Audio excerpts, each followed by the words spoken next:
These videos simply provide a presentation in video format of the book, Predator at the Chessboard by Ward Farnworth. The book is freely available online at http://www.chesstactics.org.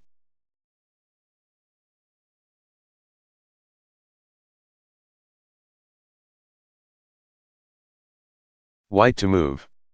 What is the best move?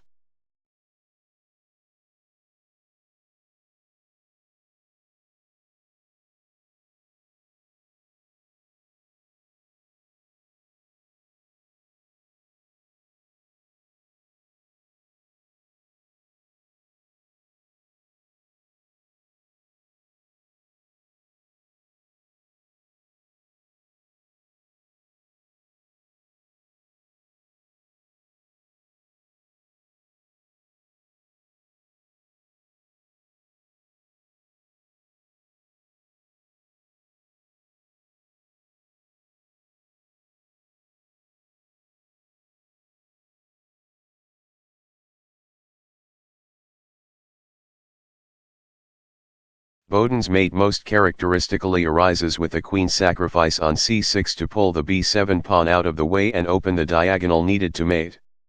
Thus Black's king appears to have a snug position here but is finished in two moves. 1 queen takes at c6, check. And now the reply pawn from b7 takes queen is forced, then 2. Bishop moves to a6, checkmate. As often is the case, the best clue to seeing this mating idea is a pawn in front of the king that has stepped forward, opening a diagonal into the king's sanctuary. Once you have a bishop aimed through the hole created by the c-pawn's advance, notice how constrained the king becomes. Its only available move is a diagonal step to b7, and that means an attack along that diagonal as with a bishop on a6 can mate. So your task becomes the removal of the b7 pawn, etc.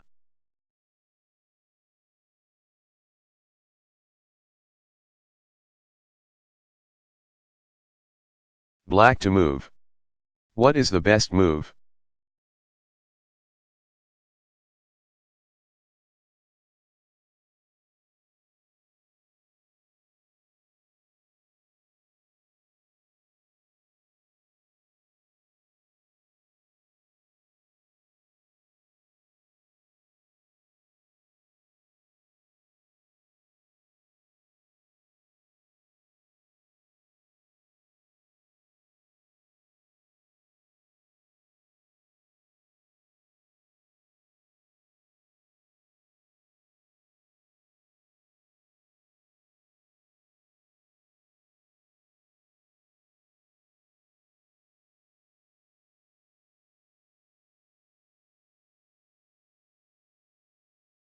Start by examining White's king and you see that it is hemmed in by the bishop on f5, and by the white pieces on d1 and d2. It has no flight squares, so an attack against it from a3 would mate. The possibility of such an attack may seem remote, but notice that Black has his queen aimed at the pawn on c3. If that pawn gets taken, the b2 pawn will have to recapture and the diagonal leading toward the king from a3 will be open. The other problem is that Black's dark-squared bishop is back on its original position f8 with a pawn on d6 blocking its path to the white king's territory. But this naturally suggests moving the pawn forward with 1.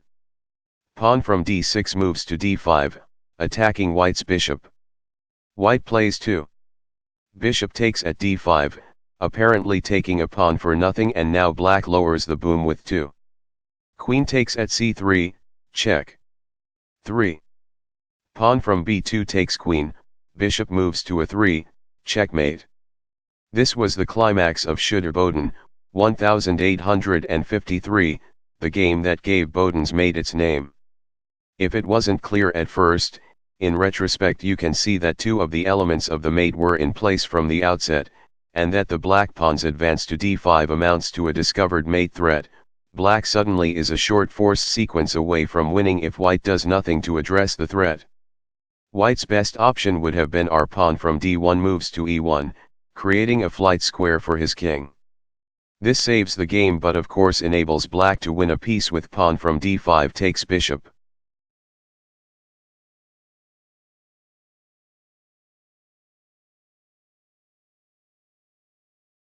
White to move. What is the best move?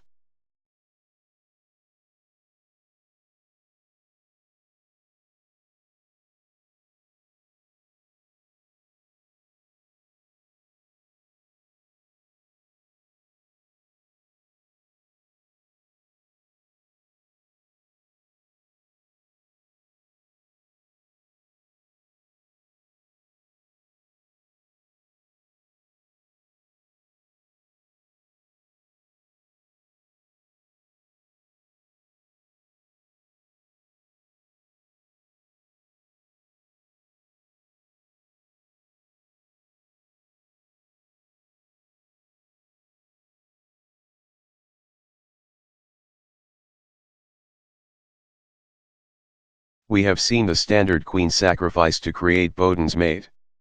Here the route to the result is a little trickier. Again we see White's dark squared bishop with a clear path to b8, and a king that is trapped with no flight squares in the other direction, but to take advantage of this in Boden's fashion White would need to move the b7 pawn and then follow up with his other bishop on a6. Notice the impediments to that pattern here. Black's knight guards a6, and his pawn on b7 isn't guarding anything White can take. But remember that a threat on a square guarded by a pawn can be as effective as a capture there. Thus White begins 1. Rook moves to c6, check. Like a capture of a pawn on c6, this requires Black to play pawn from b7 takes rook. The other problem still remains, the knight on b4 guards a6. So White makes use of a similar principle again, playing 2. Queen takes at c6, check. And this time requiring knight takes queen. Now bishop moves to a6 mates. Black instead can make the first capture with his knight and the second with his b7 pawn, it doesn't matter. The important point is to see how the two guards of a6 are drawn out of the way by successive threats and sacrifices on another square they both protect, c6.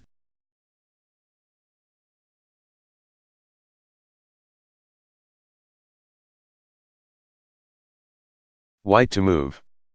What is the best move?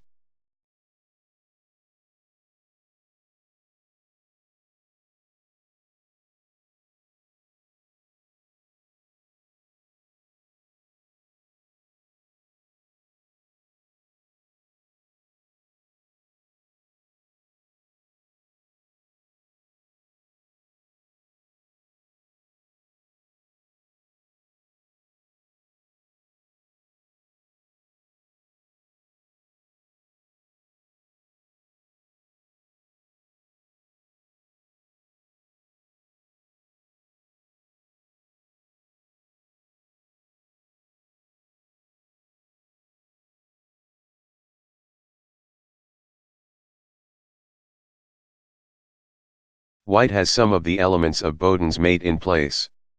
There is the bishop's attack on the dark square in front of Black's king, which otherwise is trapped by his own pieces, and White has a queen ready to play queen takes queen, drawing the b7 pawn forward to open the other diagonal. The problem this time is that White's own knight blocks his bishop's path to a6.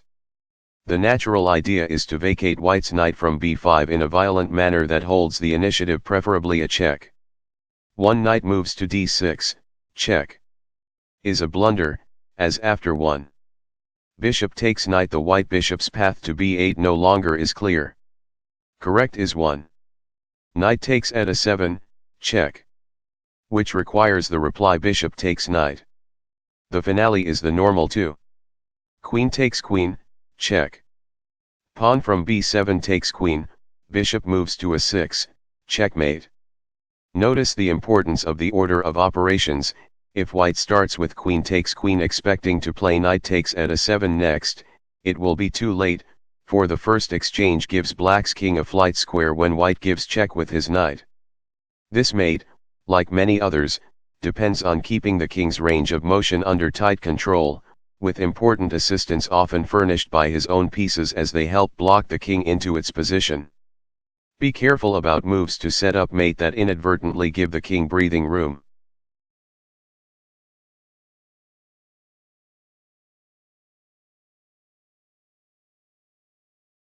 White to move. What is the best move?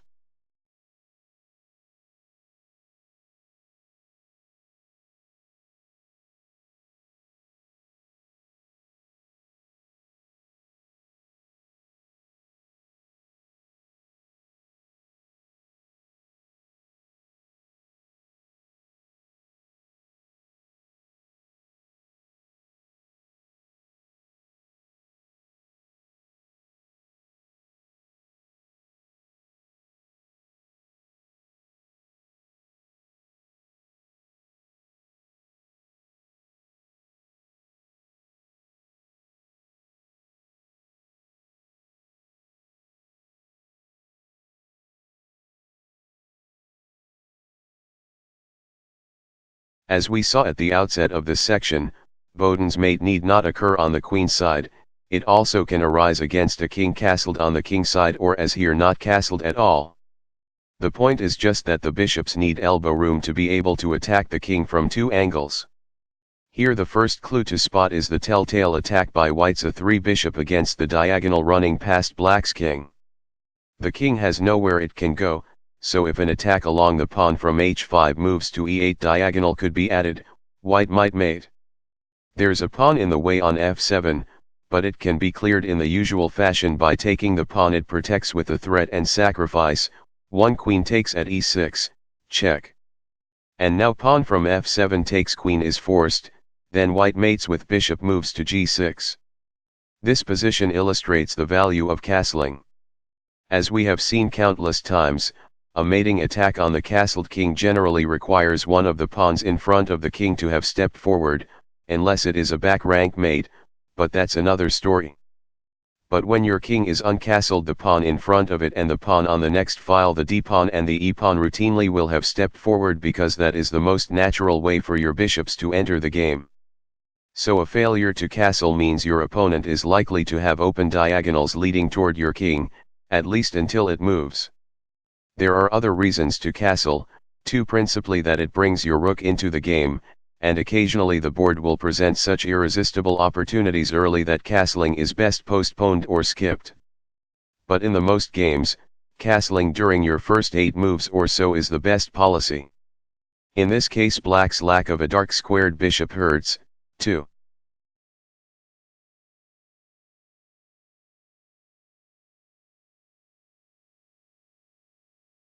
White to move. What is the best move?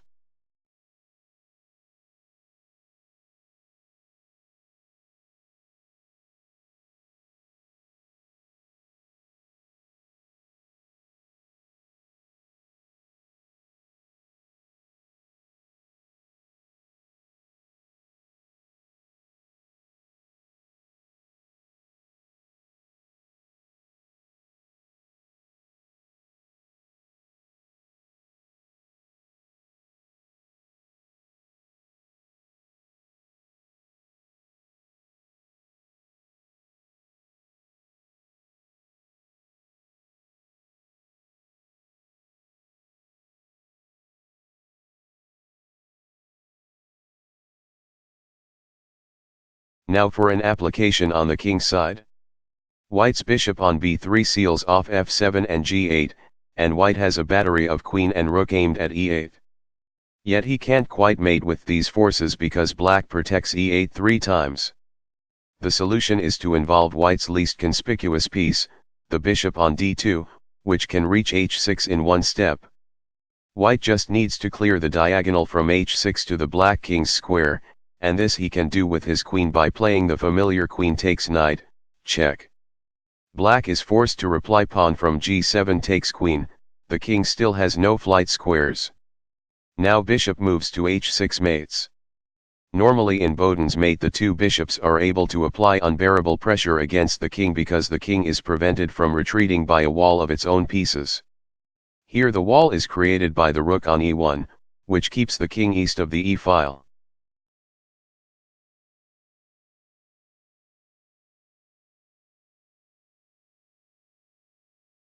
Black to move. What is the best move?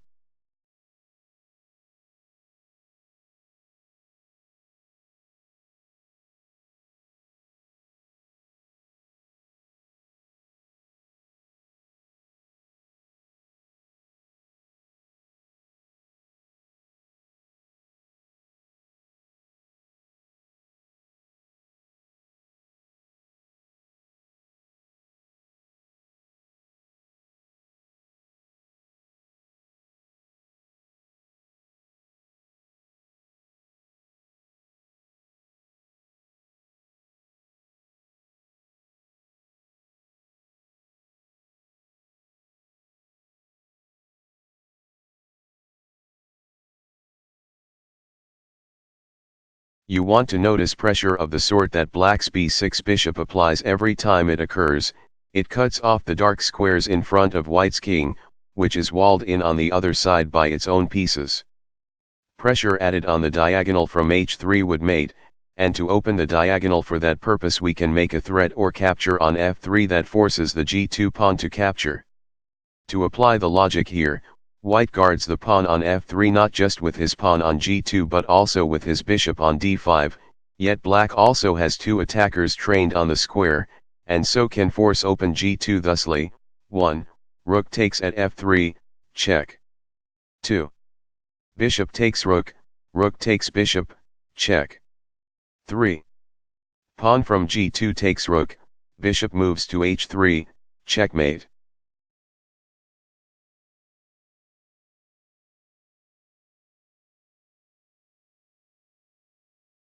White to move. What is the best move?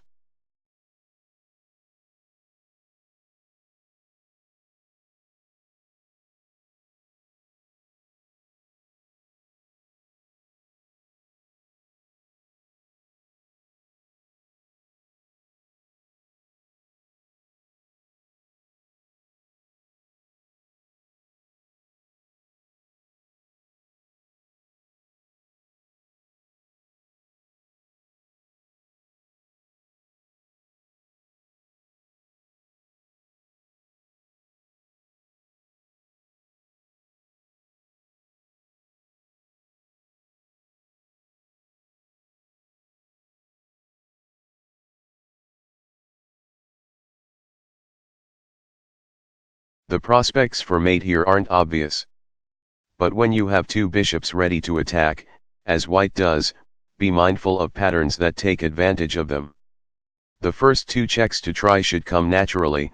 1. Rook moves to h3, check. Using the open file and forcing the king to g8, then 2. Bishop moves to e6, check. Aiming one of the bishops into the king's position from a safe square and forcing it to f8. Okay, but now what? Think about the position the king then would have. Its back would be against the wall on the e-file, and the e6 bishop would cut off the light squares around it. It's a setup for Boden's mate, coming at the king along the dark diagonal leading from h6. The idea is obscured by the pawn on g7, but by now you know what to do about it. 3. Queen takes at f6, check. Pawn from g7 takes queen, and then 4. Bishop moves to h6, checkmate.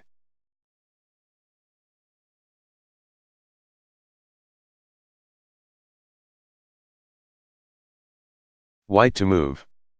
What is the best move?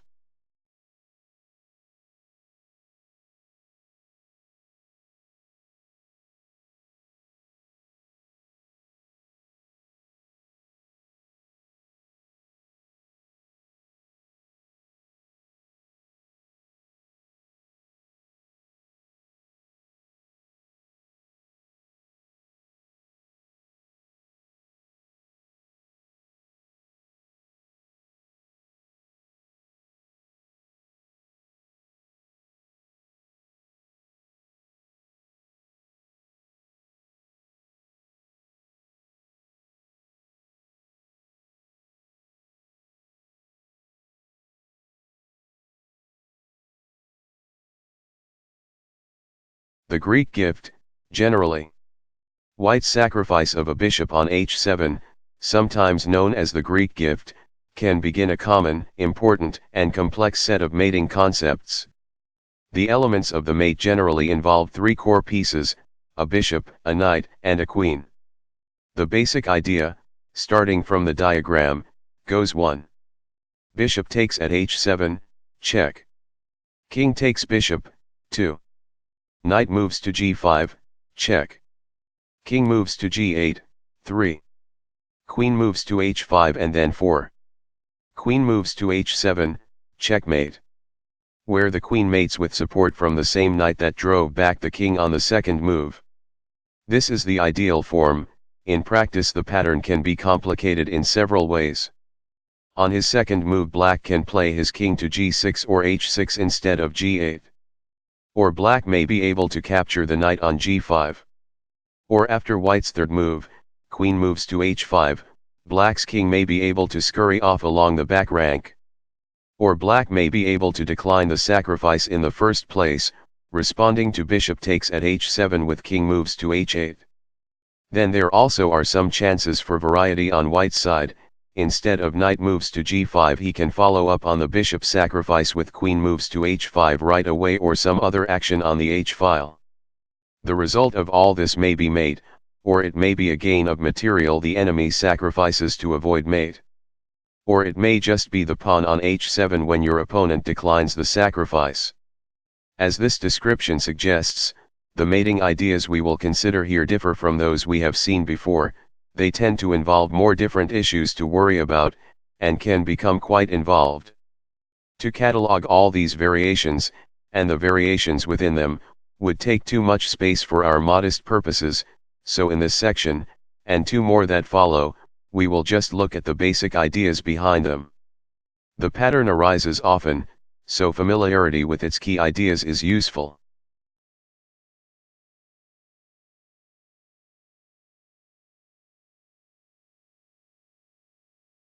White to move. What is the best move?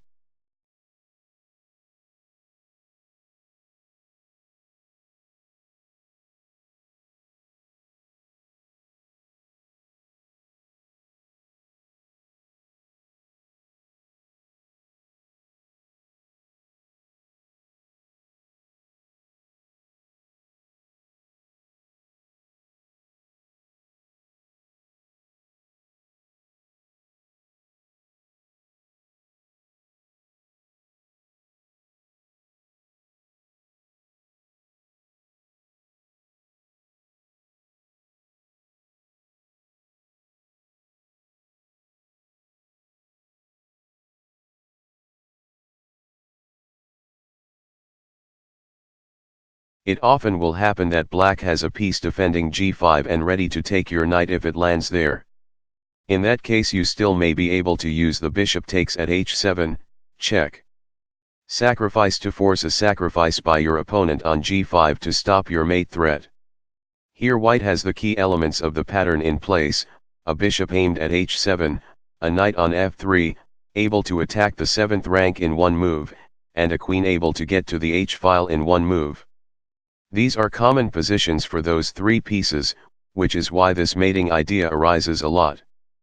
But the g5 square is guarded by black's queen, that means the mating idea won't work but that black will have to pay to avoid it. One bishop takes at h7, check. King takes bishop, 2.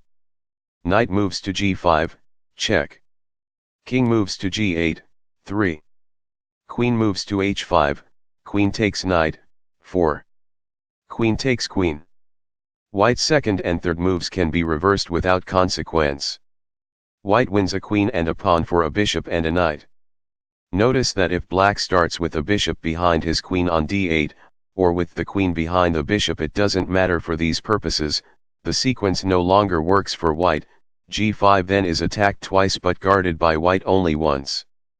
But then if white had his h-pawn advanced to h4 it would work again after all, because white's knight then would have an inexpensive second layer of protection against black's two more valuable attackers.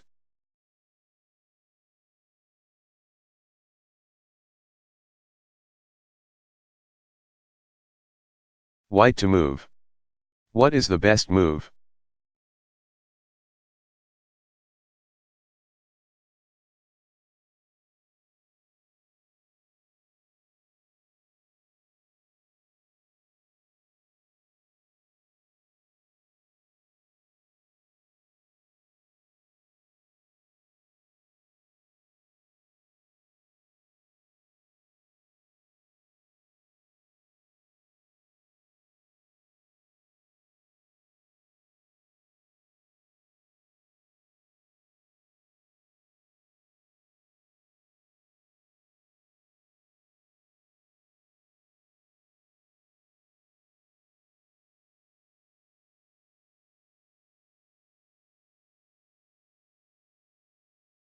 Now let's introduce a little complexity. Sometimes, as here, f8 will be open, or black will have time to open it by moving his rook after white plays his queen to the h-file. This gives the king room to flee first to f8 and then to e7. Where this is possible, you must satisfy yourself that you can hunt the king down before making the initial sacrifice. The diagram presents a simple example, a skeleton of the position that can arise after the first three moves for each side. If white now plays queen moves to h7, check. He blunders away his attack, black's king moves to f8 and then escapes to e7. The correct sequence for white here is queen takes at f7, check. King moves to h8, then queen takes rook, checkmate. This idea, starting with queen takes at f7 rather than queen moves to h7, turns out to be pretty common, so it's important to understand.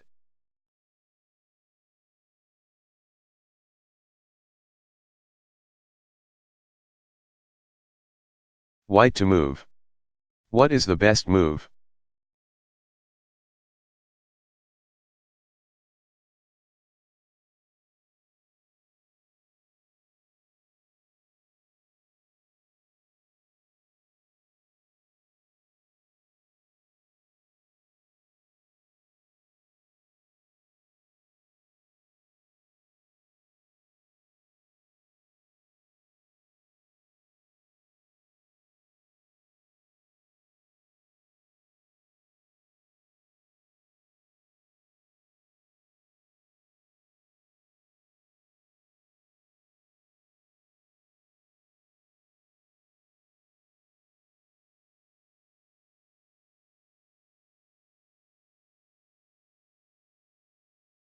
Usually the precise pattern we have been studying isn't available because black has resources on the back rank, here his queen, that prevent white from finishing with the simple queen moves to e8.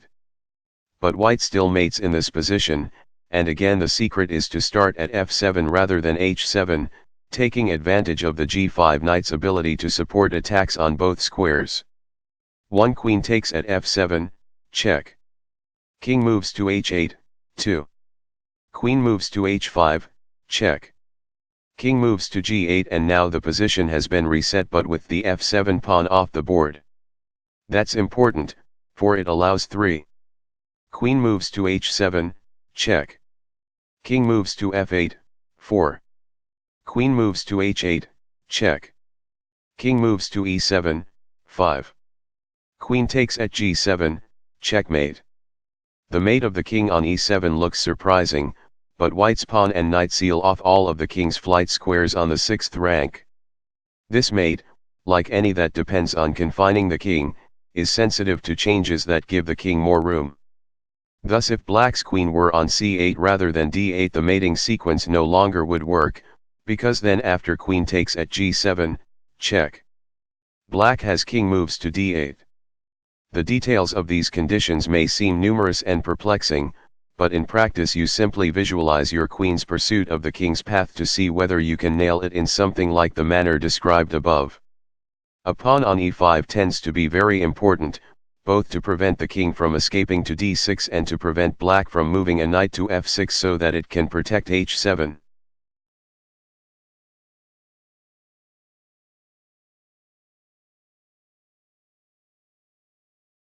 White to move. What is the best move?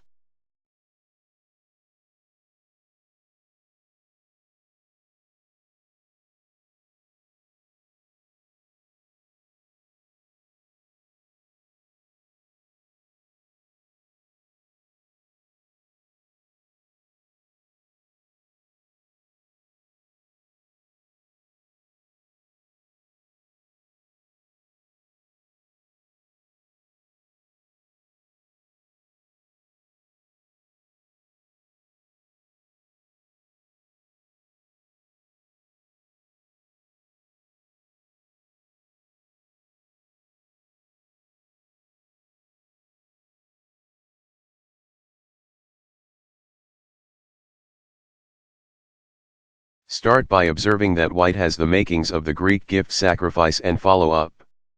Assume play goes 1. Bishop takes at h7, check. King takes bishop, 2. Knight moves to g5, check. King moves to g8, 3.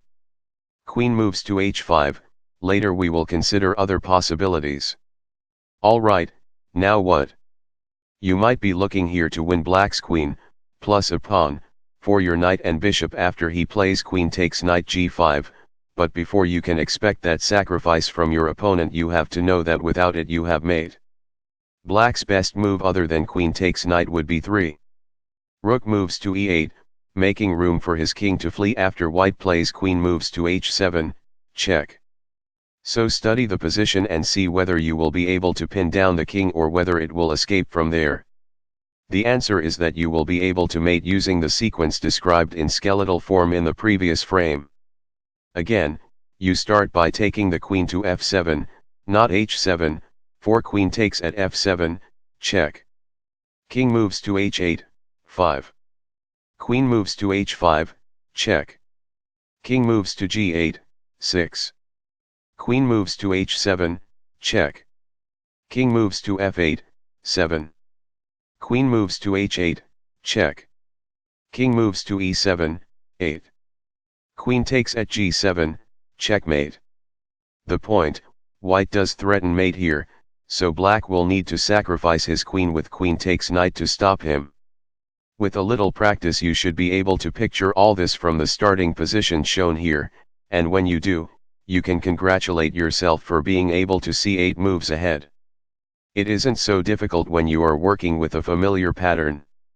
Notice again the key roles played by the pawn on e5 and the queen on d8.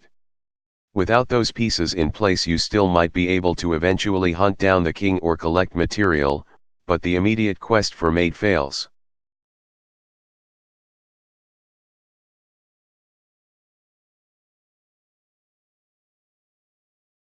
White to move.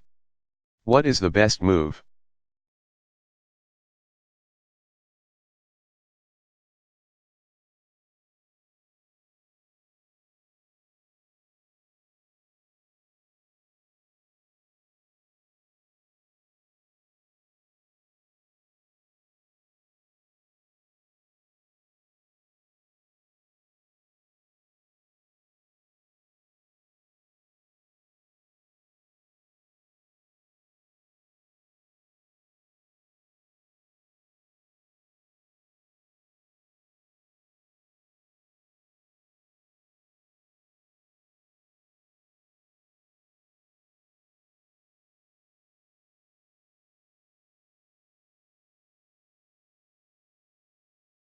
The Greek gift, the king goes to g6. Moving along, then, there are 3 main issues to worry about if the bishop takes at h7 sacrifice looks promising. The first and simplest is whether the squares you need, particularly g5, and then h7, are available for your pieces. The second is whether the king will be able to flee along the back rank. We have seen both of those complications. A third, to which we now turn, is the possibility that after taking your bishop, and being threatened by knight moves to g5, check, the enemy king will step forward to g6 rather than back to g8. This is the most complex variation on our current pattern, and it is hard to generalize about its consequences. Sometimes you still can achieve mate quickly if you have other pieces available to help. Sometimes you can use the king's highly exposed position to create other tactical shots, and sometimes black just gets away with it. You have to assess the facts on the board. Your goal in these next studies is to get a sense of the resources you have available against a king that ventures out to g6, the types of attacking ideas that become possible. The general ideas are these: A. Bringing your queen closer to the exposed king, B. Forcing the king into a discovered check unmasked by your knight on g5 and then possibly using your knight as a forking threat, and C. Advancing your h-pawn, g-pawn, or f-pawn to close off the king's flight squares and support more mating threats. The position diagram to the left started the same as another seen a few moments ago, then took a different turn. Assume play went 1. Bishop takes at h7, check. King takes bishop, 2. Knight moves to g5, check. King moves to g6, bringing us to the current frame.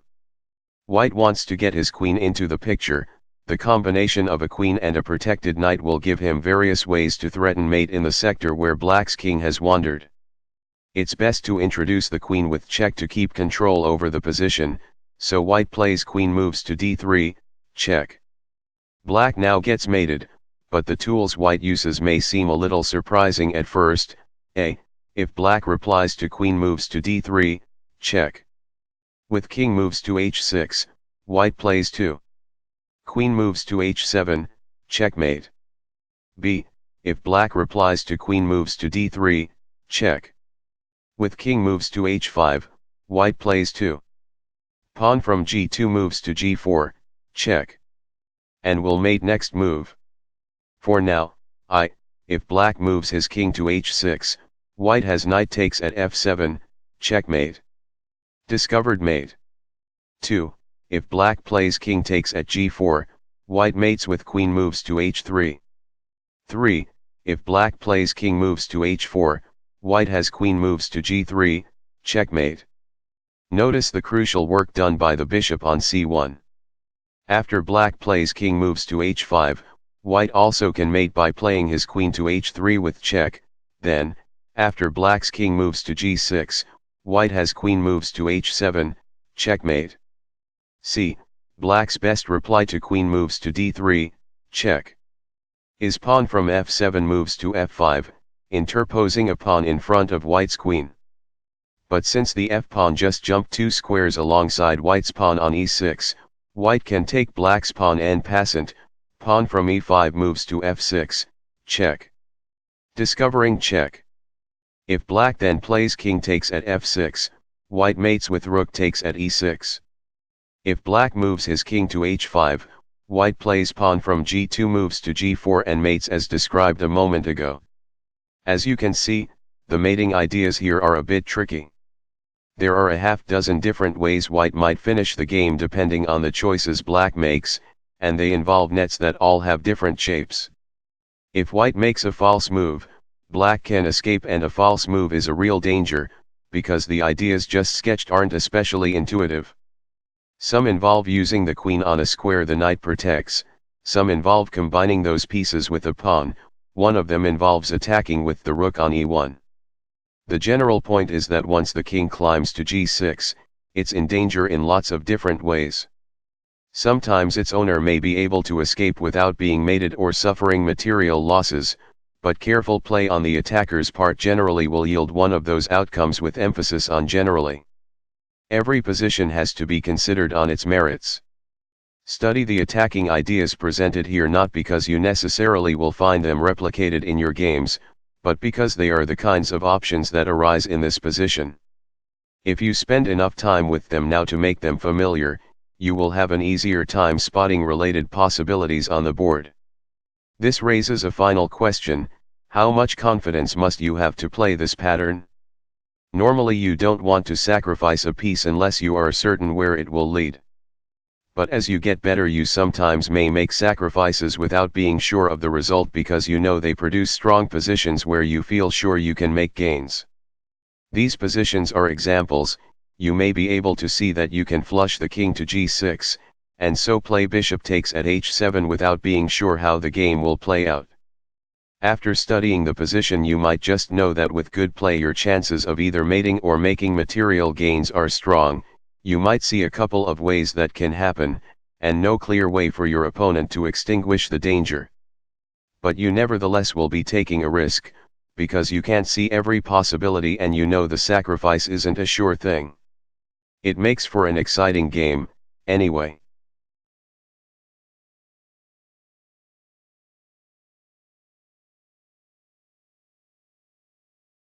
White to move. What is the best move?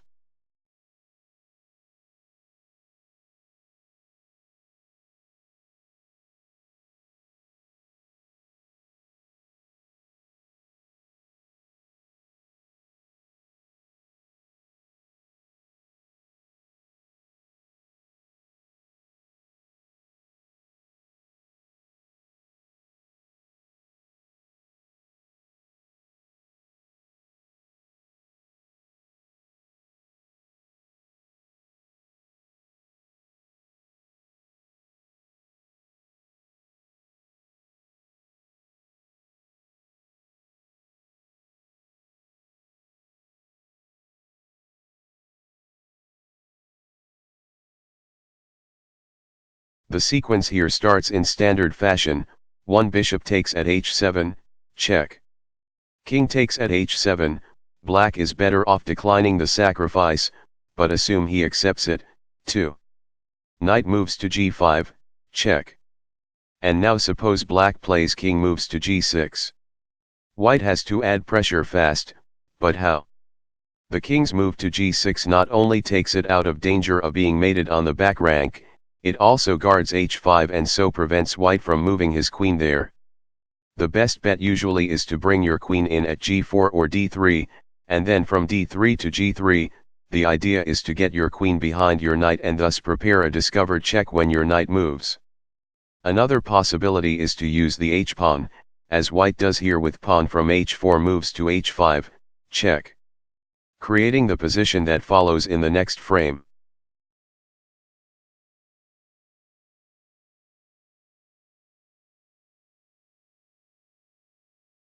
Black to move. What is the best move?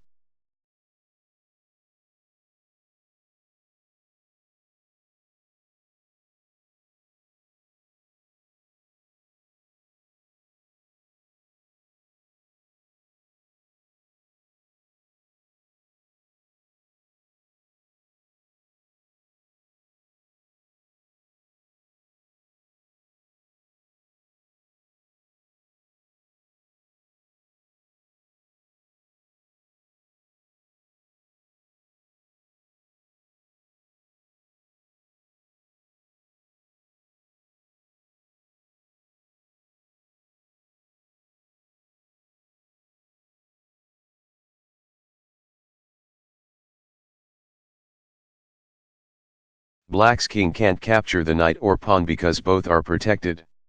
He has to move his king, and its only available squares are f5 and h6. A. King moves to f5 results in the surprising mate pawn from g2 moves to g4, checkmate. B. King moves to h6 creates the kernel of a discovered check, with white's knight on g5 now masking the c1 bishop's path to the king. White takes advantage with knight takes at f7, check. Plus, winning black's queen next move. As you know if you have read the chapter on discovered attacks, you want to pay careful attention whenever a king moves, chances for discoveries sometimes arise unexpectedly.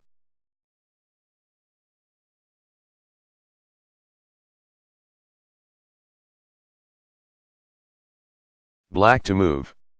What is the best move?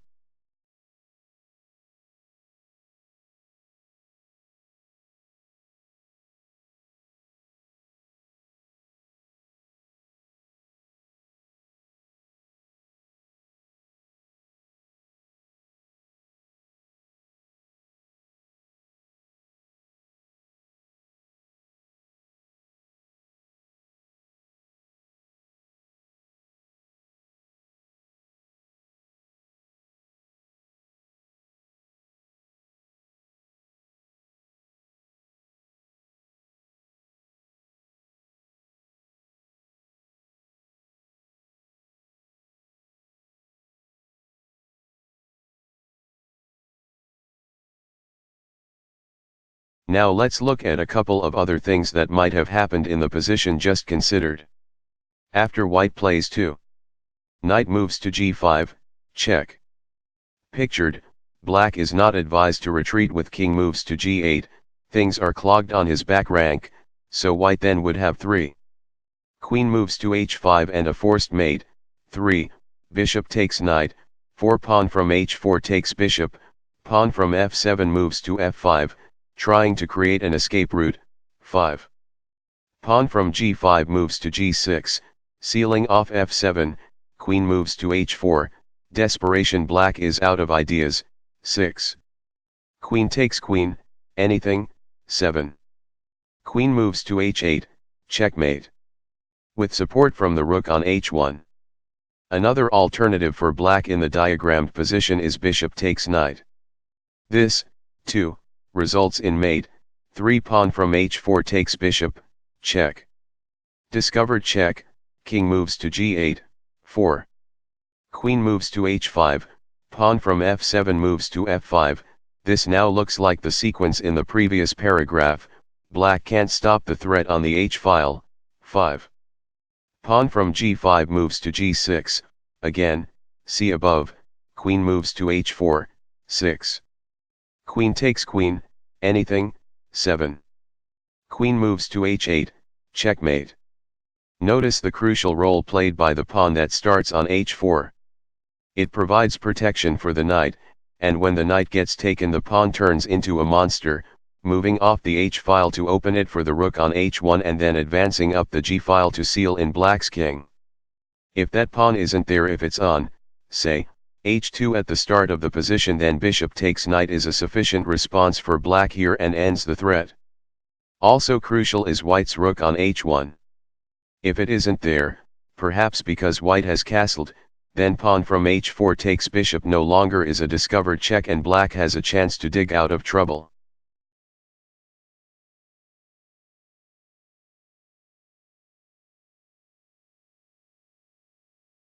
White to move. What is the best move?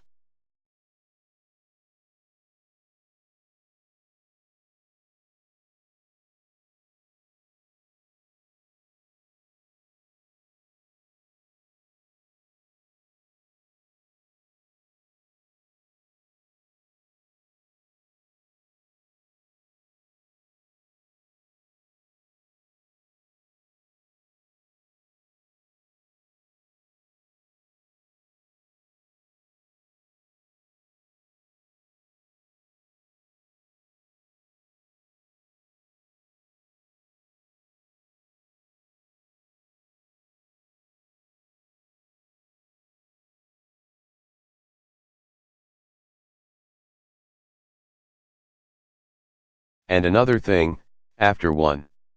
Bishop takes at h7, king takes bishop, 2. Knight moves to g5, check. Bishop takes knight, 3. Pawn from h4 takes bishop, check. Discovered check, the main sequence considered in the previous paragraph. Black doesn't have to play 3.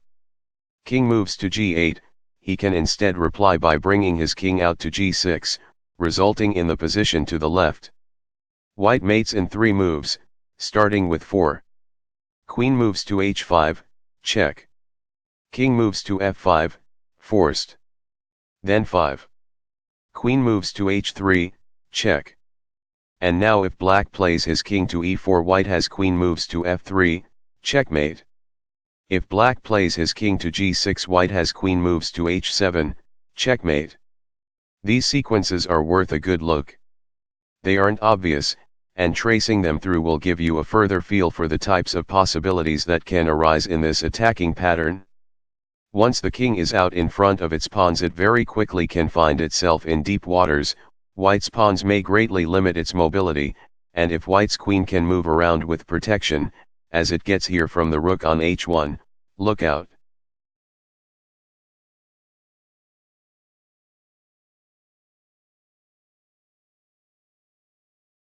White to move. What is the best move?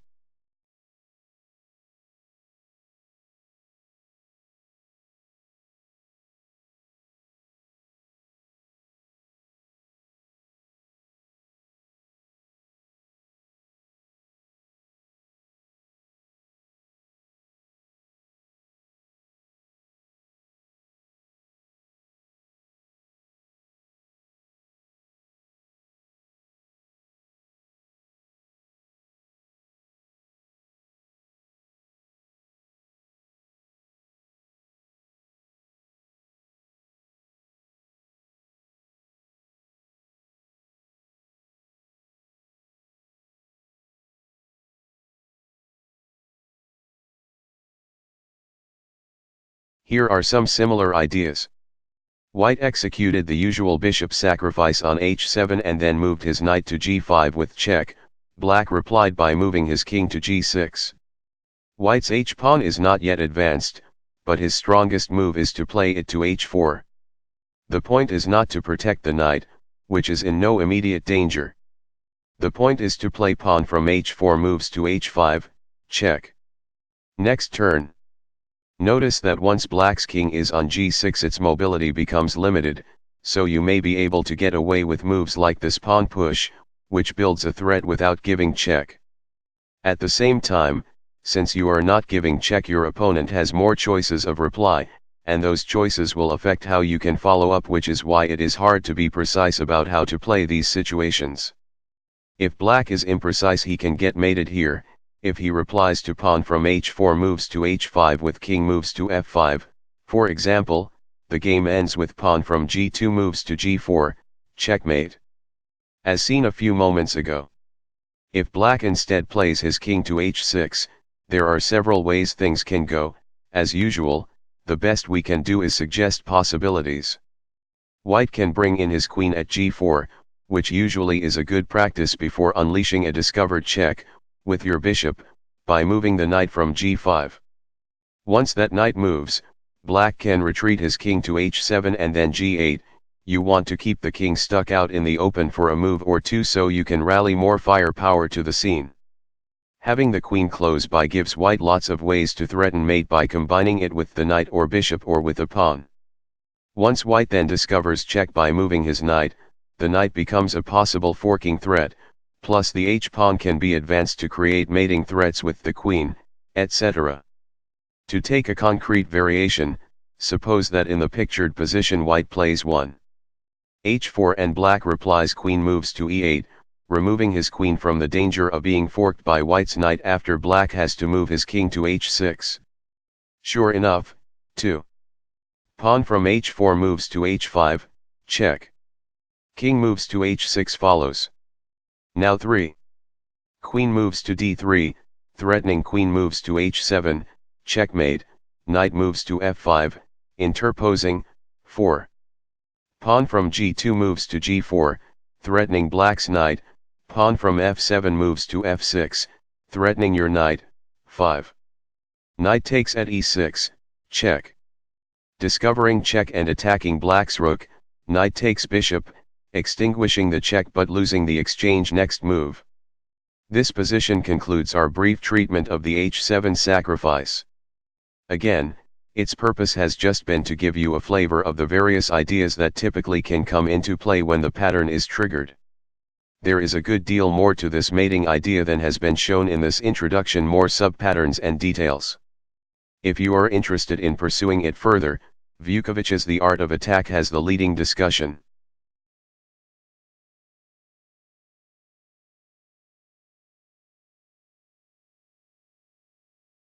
White to move.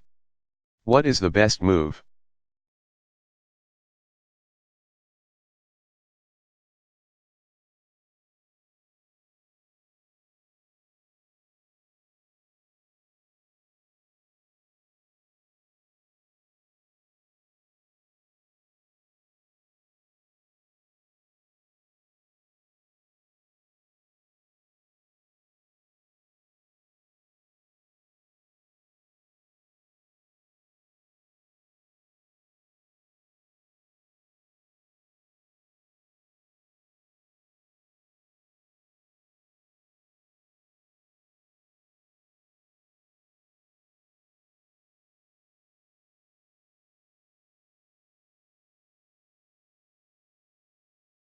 The smothered mate.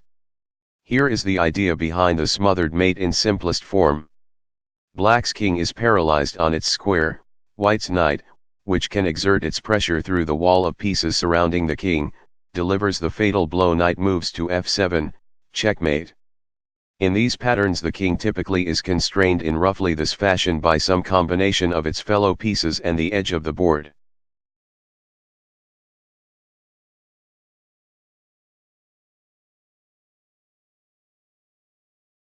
White to move. What is the best move?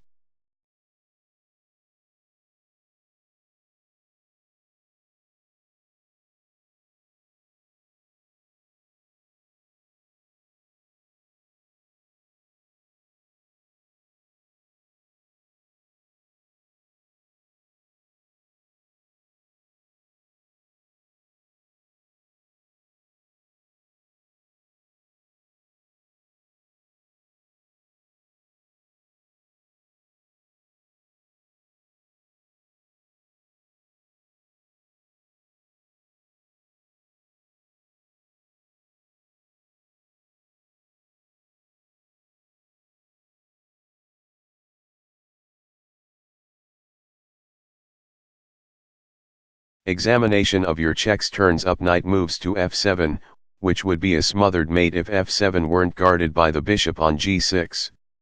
So you turn your attention to the bishop and to whether it might be captured or distracted. Notice that it also guards h7, where you have a second mating threat. In other words, the bishop is overworked. Your course is clear: play one of the threats it guards against, then the other. One queen takes at h7, check. Bishop takes queen, and now 2. Knight moves to f7, checkmate.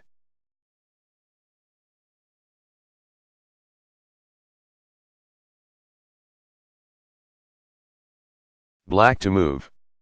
What is the best move?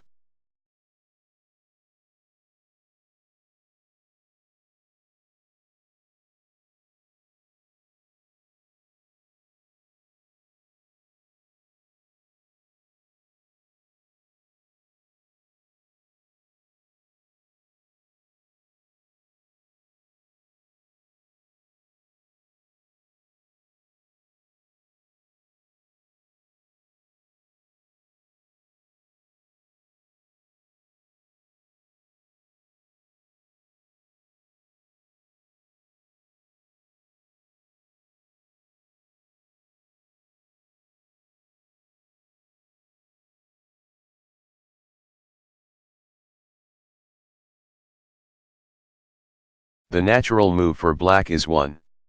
Knight moves to g4 natural because it creates a mate threat on h2, when your queen attacks a square next to the enemy king, adding another attacker against that square is always something to consider. How will white respond? His options are limited. He has to add protection to h2, and his only way of doing so is to. Queen moves to f4. This seems to successfully parry the threat against h2, so now what? Well, notice that the white king is sealed onto h1, this should provoke thoughts of a smothered mate. White's queen guards the mating square, f2, but it also guards the mating square h2. So again it's overworked, inviting you to play one threat followed by the other. First comes 2. Queen takes at h2, check. 3. Queen takes queen, then the smothered mate 3. Knight takes at f2.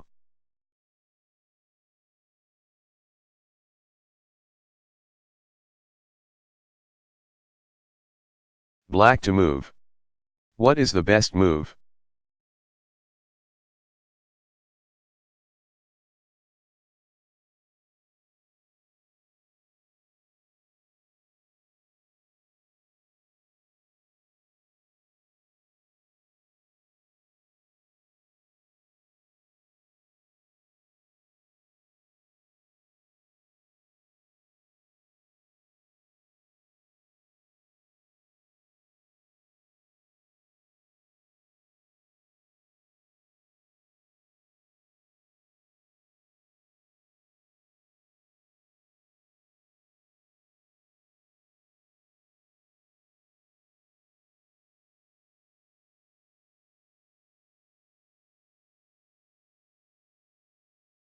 A classic route to the smothered mate arises when you make a sacrifice on a square next to the enemy king. The sacrifice requires your opponent to recapture there with a different piece and seal his king onto its square. Thus in the diagrammed position black plays queen moves to g1, check. Since the queen has protection from its bishop on a7, white can't capture with his king, he is forced to play rook takes queen. But now his king is trapped and is easy prey. Knight moves to f2, checkmate.